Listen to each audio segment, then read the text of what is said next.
Genesis chapter 27. Si Isaac ay matanda na at halos hindi na makakita, kaya ipinatawag niya si Esau, ang anak niyang panganay. Sinabi niya rito, "Anak, matanda na ako at malapit ng mamatay. Pumunta ka sa parang at mangaso. Ihuli mo ako ng hayop at lutuin ang putahing gusto ko.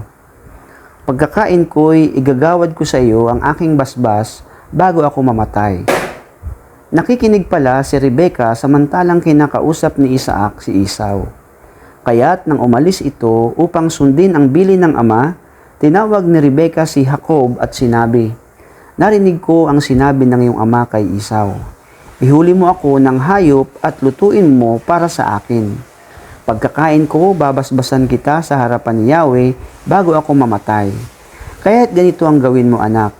Kumuha ka agad ng 2 kambing na mataba at iluluto ko para sa iyong ama.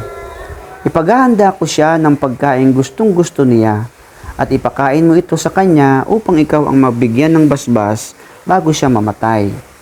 Ngunit sumagot si Jacob sa kanyang ina, "Balbon po si Esau, samantalang ako'y hindi. Malalaman ng aking ama na nilinilang ko siya kapag ako'y kanyang nahipo. Susumpain niya ako sa halip na basbasan." Sumagot ang ina, "Hayaan mong sa akin tumalabang anumang sumpa niya. Basta't sumunod ka, anak ko. Ako na ang bahala. Kumuha ka ng kambing." Kumuha nga si Jacob ng kambing at iniluto ng kanyang ina ang putahing gustong-gusto ng kanyang ama. Binihisa ni Rebecca si Jacob ng pinakamagarang damit ni Esau na nakatabi sa bahay. Ang mga braso at liig ni Jacob na walang balahiboy, binalutan niya ng balat ng kambing. Pagkatapos ipinadala sa anak ang putahe na may kasamang pang tinapay na niluto rin niya. Lumapit si Jacob kay Isaac. "Ama," sabi niya, "sino ka ba?" tanong nito. "Ako po si Esau," sagot ni Jacob. "Nagawa ko na po ang inyong inuutos sa akin. Narito na po ang gusto ninyong pagkain. Bumangon na kayo at kainin na ninyo ito nang ako'y mabasbasan na ninyo pagkatapos." "Napakadali mo naman yatang makahuli," tanong ni Isaac. "Tinulungan po ako ni Yahweh na inyong Diyos," sagot ni Jacob.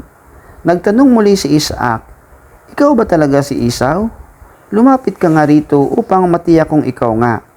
Lumapit naman si Jacob at siya'y hinawakan ng ama. Kay Jacob ang tinig, ngunit ang bisig ay parang kay Esau, wika ni Isaac. Hindi niya nakilala si Jacob sapagkat ang mga bisig dito'y mabalahibo ring tulad ng kay Esau. Babasbasan na sana ni Isaac si Jacob, ngunit muli pang nagtanong, "Ikaw nga ba si Esau?" "Ako nga po," tugon ni Jacob. Kaya't sinabi ni Isaac, "Kung gayon, akin na ang pagkain at pagkakain ko'y babasbasan kita." Iniabot ni Jacob ang pagkain at binigyan din niya ng alak. "Halika anak at hagkan mo ako," sabi ng ama. Nang lumapit si Jacob upang hagkan ng ama, naamoy nito ang kanyang kasuotan. Kaya't siya'y binasbasan. "Ang masamyong halimuyak ng anak ko, ang katulad ay samyo ng kabukirang si Yahweh ang nagbasbas. Bigyan ka nawa ng Diyos ng hamog buhat sa itaas, upang tumaba ang lupa mo't ikaw na may makaranas ng saganang pag-aani at katas ng ubas. Hayaan ang mga bansay gumalang at paalipin. Bilang pinuno, ikaw ay kikilanlin. Igagalang ka ng mga kapatid mo, mga anak ng iyong ina ay yuyuko sa iyo. Sila nawang susumpa sa iyo ay sumpain din. Ngunit ang pagpapala sa iyo ay pagpalain." Matapos igawad ni Isaac ang kanyang basbas, umalis si Jacob. Siya namang pagdating ni Esau na may dalang usa. Niluto niya ito ng masarap at dinala sa ama.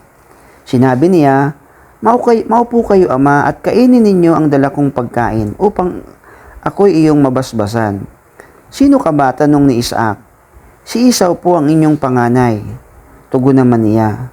Nanginig ang buong katawan ni Isaac. Sabi niya, "Kung gayoy, sino ang naunang nagdala sa akin ng pagkain? Katatapos ko lang kumain nang ika'y dumating. Binasbasan ko na siya at tataglayin niya iyon magpakailanman." Humagulhol ng iyak si Esau nang marinig ito at nagmamakaawa. "Basbasan din po ninyo ako, ama." Ngunit sinabi ni Isaac, nilinlang ako ng iyong kapatid, kaya nakuha niya ang basbas ko para sa iyo. Nagsalita si Esau, 2 beses na niya akong dinaya, kaya pala Jacob ang kanyang pangalan. Kinuha na niya ang aking karapatan bilang panganay at ngayon inagaw niya pati ang basbas na ukol sa akin. Wala na ba kayong nalalabing basbas para sa akin? Wala na akong magagawa, anak, sagot ni Isaac. Siya'y Panginoon mo na ngayon. Ginawa ko ng alipin niya ang kanyang mga kamag-anak. Ibinigay ko na sa kanya ang kasaganaan sa pagkain at inumin, kaya wala nang nalalabi pa para sa iyo. Ngunit patuloy na nagmamakaawa sa kanyang ama si Esau. Talaga bang iisa lang ang inyong basbas, ama? Basbasan na rin ninyo ako, at patuloy siyang nagnanangis. Sinabi ni Isaac sa kanya, ang magiging tahanan mo'y malayo sa kasaganaan. Pati hamog mula sa langit ika'y pagkakaitan. Tabak mo ang iyong ikabubuhay. Kapatid mo'y iyong paglilingkuran. Upang kalaya ay iyong makamit, kailangan ikaw ay maghimagsik. Namuhi si Esau kay Jacob sapagkat ito ang binasbasan ng kanyang ama. Kaya't ganito ang nabuo sa kanyang isipan. Pagkamatay ng aking ama, at ito hindi na magtatagal, papatayin ko si Jacob. May nakapagsabi kay Rebecca tungkol sa balak ni Esau, kaya't ipinagbigay alam niya agad ito kay Jacob. Sinabi niya, anak, binabalak ng iyong kapatid na patayin ka upang makapaghiganti siya. Makinig ka sa akin, anak. Umalis ka agad, pumunta ka sa Haran at doon ka muna tumira sa aking kapatid na si Laban. Doon ka muna hanggang hindi humuhupa ang galit ng iyong kapatid. Malilimutan din niya ang ginawa mo sa kanya. Hayaan mo't babalitaan kita kung maaari ka nang bumalik. Masakit man sa loob ko ang malayo ka sa akin, lalong hindi ko matitiis na kayo'y parehong mawala sa akin. Sinabi ni Rebecca kay Isaac, hirap na ang loob ko sa mga dayuhang asawa ni Esau.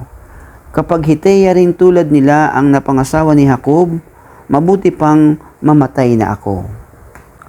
Mateo chapter 27. Kinaumagahan, nagpulong ang mga punong pari at mga punong bayan kung paano nila maipapapatay si Jesus. Kahit siya iginapos nila at dinala kay Pilato na siyang gobernador doon. Nang makita ni Judas na si Jesus ay nahatulang mamatay, nagsisi siya at isinauli ang mga punong pari at mga pinuno ng bayan ang 30 pirasong pilak. Sinabi niya, nagkasala ako. Ipinagkanulo ko ang dugo ng taong wala ni anumang bahid ng kasalanan. Ano ang pakialam namin sa iyo? Bahala ka sa buhay mo, sagot nila. Inihagis ni Judas sa loob ng templo ang 30 pirasong pilak at pagkaalis dooy, siya'y nagbigti.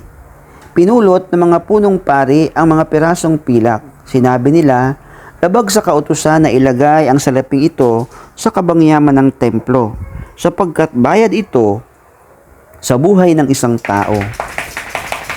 Nagkaisa sila na ang salaping iyon ay ibili ng bukid ng isang magpapalayok upang gawing libingan ng mga dayuhan. Mula noon hanggang sa panahong ito, ang bukid na iyon ay tinawag na bukid ng dugo. Sa gayon natupad ang sinabi ni Propeta Jeremias. Kinuha nila ang 30 pirasong pilak, ang halagang katumbas niya ayon sa mga Israelita, at ginamit ito upang bilhin ang bukid ng isang magpapalayok ayon sa iniutos sa akin ng Panginoon. Iniharap si Jesus sa gobernador at siya'y tinanong, ikaw nga ba ang hari ng mga Hudyo? Sumagot si Jesus, ikaw na ang may sabi. Ngunit nang paratangan siya ng mga punong pari at ng mga pinuno ng bayan, hindi siya umimik. Kaya't sinabi sa kanya ni Pilato, hindi mo ba naririnig ang paratang nila laban sa iyo? Ngunit hindi pa rin siya umimik, kaya't labis na nagtaka ang gobernador. Nakaugalian na ng gobernador na tuwing Pasko ay magpalaya ng isang bilanggo na hinihiling ng taong bayan. Si Jesus, Barabas ay isang kilalang bilanggo noon. Nang magkatipon ang mga tao'y, tinanong sila ni Pilato, sino ang ibig ninyong palayain ko? Si Jesus, Barabas o si Jesus na tinatawag na Kristo? Alam ni Pilato na naiinggit lamang sila kaya nila isinakdal si Jesus. Bukod dito, nang si Pilato ay nakaupo sa hukuman, nagpasabi ang kanyang asawa, "Huwag kang makialam sa taong iyan. Wala siyang kasalanan. Ngayon ay pinapahirapan ako ng aking panaginip tungkol sa kanya." Ang mga tao na may sinulsulan ng mga punong pari at ng mga pinuno ng bayan na hilingin kay Pilato na si Barrabas ang palayain at si Jesus ay ipapatay. Muli silang tinanong ng gobernador, "Sino sa dalawa ang nais ninyong palayain ko?" "Si Barrabas," sigaw ng mga tao. Sinabi sa kanila ni Pilato, "Kung gayon, ano ang gagawin ko kay Jesus na tinatawag na Kristo?" At sumagot ang lahat, "Ipako siya sa krus." "Bakit ano ang nagawa niyang masama?" tanong ni Pilato. Ngunit lalo nang lumakas ang kanilang asigawan, "Ipako siya sa krus." Nang makita ni Pilato na wala siyang magagawa at malamang pa'y magkagulo, nagpakuha siya ng tubig at naghugas ng kamay sa harapan ng tao. "Wala akong pananagutan sa dugo ng taong ito. Ito'y pananagutan ninyo," sabi niya. Sumagot naman ang mga tao, "Pananagutan namin ng aming mga anak ang kanyang dugo." Pinalaya nga ni Pilato si Barrabas at pinahagupit naman si Jesus. Pagkatapos, ibinigay siya sa kanila upang ipako sa krus. Si Jesus ay dinala ng mga kawal ng gobernador sa palasyo ng gobernador. At nagkakatipon ang buong batalyon sa paligid niya. Siya'y hinubara nila at sinuotan ng isang balabal na matingkad na pula. Kumuha sila ng sangang matinik, ginawa itong korona at ipinutong sa kanya. Pagkatapos, pinahawak sa kanya ang kanang kamay ang isang tangkay ng tambo. Siya'y ininsulto nila, niluhod-luhuran at kinutya ng ganito, "Mabuhay ang hari ng mga Hudyo." Siya'y pinagduduraan pa nila. Kinuha nila ang tambo at ito'y inihampas sa kanyang ulo. Matapos kutyain, hinubad nila ang balabal at muling sinuutan ng sarili niyang damit. Pagkatapos inilabas siya upang ipako sa krus. Paglabas ng lungsod, nakita ng mga sundalo ni Simon, si Simon na taga Cirene, pilit nilang ipinapasan sa kanya ang krus ni Jesus. Dumating sila sa lugar na tinatawag na Golgota na ang kahulugay puok ng bungo. Binigyan nila si Jesus ng alak na hinaluan ng apdo, ngunit nang matikman niya iyon ay hindi niya ininom. Nang maipako na siya sa krus, pinaghati-hatian ng mga kawal ang kanyang mga damit sa pamamagitan ng palabunutan, at pagkatapos naupo sila upang siya'y bantayan. Isinulat nila sa kanyang ulunan ang paratang laban sa kanya, "Ito si Jesus na hari ng mga Hudyo." At may dalawang magnanakaw na ipinako rin sa krus, isa sa gawing kanan at isa sa kaliwa. Ininsulto rin siya ng mga nagdaraan. Pailing-iling nilang sinasabi, "Di ba't ikaw ang gigiba ng templo at muling magtatayo nito sa loob ng 3 araw? Iligtas mo ngayon ang iyong sarili. Kung ikaw nga ang anak ng Diyos, bumaba ka sa krus." Kinutya naman siya ng mga punong pari, mga tagapagturo ng kautusan at mga pinuno ng bayan. Sinabi nila, "Iniligtas niya ang iba, ngunit ang sarili ay hindi mailigtas. Di ba siya ang hari ng Israel? Bumaba lang siya ngayon sa krus at maniniwala na kami sa kanya." Nanalig siya sa Diyos at sinasabi niyang siya ang anak ng Diyos. Tingnan natin kung ililigtas siya ng Diyos. Nilait din niya siya ng mga magnanakaw na ipinakong kasama niya. Mula sa tanghaliang tapat hanggang sa ikatlo ng hapon ay nagdilim sa buong lupain. Nang mag-aalis 3 na ng hapon, sumigaw si Jesus, "Ele, Ele, lema sabachthani," na ang ibig sabihin, Diyos ko, bakit mo ako pinabayaan?" Ito'y narinig ng ilang mga nakatayo roon, kaya't sinabi nila, "Tinatawag niya si Elias." May isang tumakbo at kumuha ng espongha, binasa ito ng maasim na alak, inilagay sa dulo ng isang patpat at ipinasipsip kay Jesus. Sinabi naman ng iba, Hintay muna, tingnan natin kung darating si Elias upang iligtas siya." Muling sumigaw si Jesus ng malakas at siya'y nalagutan ng hininga. Biglang nahati ang tabing ng templo mula sa itaas hanggang sa ibaba. Nayanig ang lupa at nabiyak ang mga bato. Nabuksan ang mga libingan at muli nabuhay ang maraming banal na namatay. Lumabas din sila ng libingan at nang muling mabuhay si Jesus, sila'y pumasok sa banal na lungsod at dooy marami ang nakakita sa kanila. Nasindak ang opisyal at ang mga kawal na nagbabantay kay Jesus nang maramdaman nila ang lindol at masaksihan ang lahat ng nangyari. Sabi nila, tunay na siya'y anak ng Diyos. Naroon din ang maraming mga babaeng nakatanaw mula sa malayo. Mula pa sa Galilea, sila'y sumunod sa paglilingkod kay Jesus.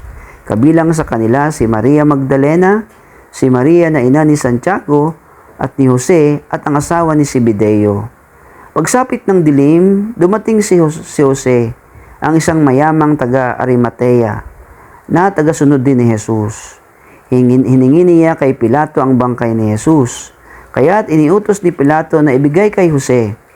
Nang makuha na ang bangkay, binalutan niya ito ng malinis na tela ng lino. Inilagay niya ito sa kanyang bagong libingan na pinauka niya sa bato. Pagkatapos, iginulong niya sa pintuan ng isang malaking batong panakip at saka umalis.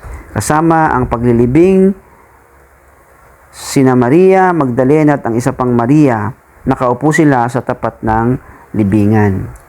Kinabukasan, pagkatapos ng araw ng paghahanda, sama-samang nagpunta kay Pilato ang mga punong pari at mga pariseyo. Sinabi nila, naalala po namin na sinabi ng mapagpanggap na iyon nung siya'y nabubuhay pa na siya'y muling mabubuhay pagkaraan ng 3 araw.